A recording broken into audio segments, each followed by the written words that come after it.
Biktima ng paggagahasa at pangingikil ang isang babae sa Parañaque. Ang suspect lalaking nakilala lang ng biktima sa isang dating app.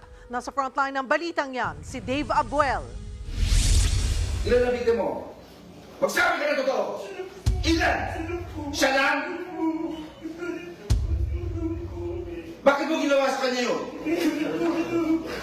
Sinermo na ni DILG Secretary Benner Abalos Jr. ang lalaking inaresto sa entrapment operation sa Parañaque kaninang madaling araw. Inireklamang suspect na si alias Nonoy dahil sa panghalay umano sa 19 anyos na babaeng nakilala niya sa isang dating app. Nangikil pang suspect sa biktima para hindi niya ikalat ang masiselang larawan nito. Nagsumbong naman ang pamilya ng biktima kay Secretary Abalos, kaya nagkasan ng operasyon ang mga pulis. Biktima ka ng babae, magkakasa ka. Iiwan mo pa ng pera. Inaalam na ng mga pulis kung may iba pang nabiktima si Nonoy. Yung kanyang mga telepono is right now under forensic.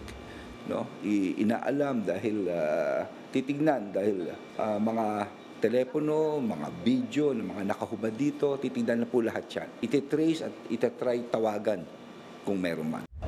Inamin ni alias Nonoy na may nangyari sa kanila ng biktima pero hindi raw yun rape. Pare po namin ginusto po. Hinatid ko pa nga po siya pa uwi. Naisipan daw niyang manghingi ng pera nang naramdaman niyang nanlamig sa kanya ang biktima. Nakakaramdam ako na wala siyang interest. So yun, sabi ko, bigyan na lang niya ako ng pera para di na kami magkikita, ganun. Akala ko okay lang sa kanya. Ayun, hindi pala. Ayon pa kay alias Nonoy, ang biktima ang kusang nagbigay ng mga larawan. Hindi naman bumenta sa mga pulis ang mga palusot na yan, kaya sa kulungan pa rin ang bagsak niya.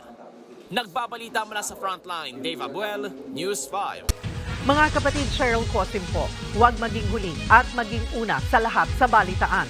Para sa tuloy-tuloy na talakayang sa Frontline, mag-follow at mag-subscribe sa social media pages ng News 5.